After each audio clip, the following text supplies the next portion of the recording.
Il est de mon devoir de commander le convenable et de condamner le blâmable. Qui parmi vous écoute les story time, quelle que soit la sorte de celle-ci, mariage, divorce, tromperie, sorcellerie, et ainsi de suite. Qui parmi vous écoute les promoteurs des péchés d'autrui, qui par l'accroissement de ces récits participent à l'abondance du mal qui séduit?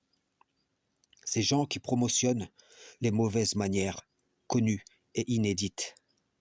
Pire encore, qui reçoivent un salaire pour ce faire. C'est l'argent que leur reverse Satan pour propager la tentation du mal, les mauvais comportements des créatures d'Allah envers eux-mêmes ou les uns envers les autres. Souvent, ce qu'ils racontent vient d'un témoignage de l'un sans qu'il n'ait la version de l'autre. Les gens prêtent l'oreille à leurs discours et apprennent sans se rendre compte des nouvelles façons de faire le mal, développant ainsi leur intelligence du nuisible au lieu de celle du convenable qui profite.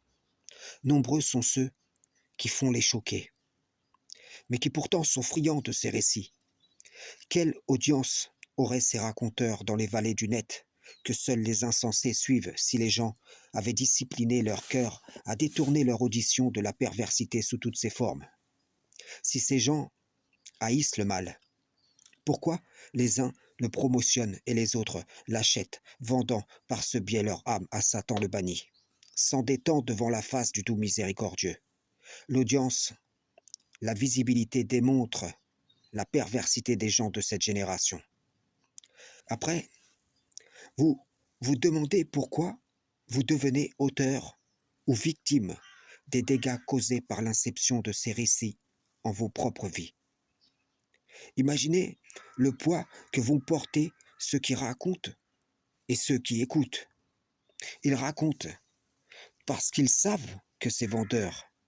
Ils savent que parmi vous, il y a une clientèle qui se ruera pour acheter ces plaisants discours égarants du sentier d'Allah. Comme j'ai déjà dit au sujet des coachs de toutes sortes qui créent plus de problèmes qu'ils n'en règlent, ces gens sont des suppôts de Satan qui invitent au mal, plus qu'ils ne le condamnent. Les histoires sales sont leur fonds de commerce, et personne ne peut s'approcher de leur vitrine sans salir la tunique de sa piété. Sachez-le, vous qui les écoutez, pour Allah, vous êtes avec eux, vous êtes comme eux, frères et sœurs en islam, salam, shalom.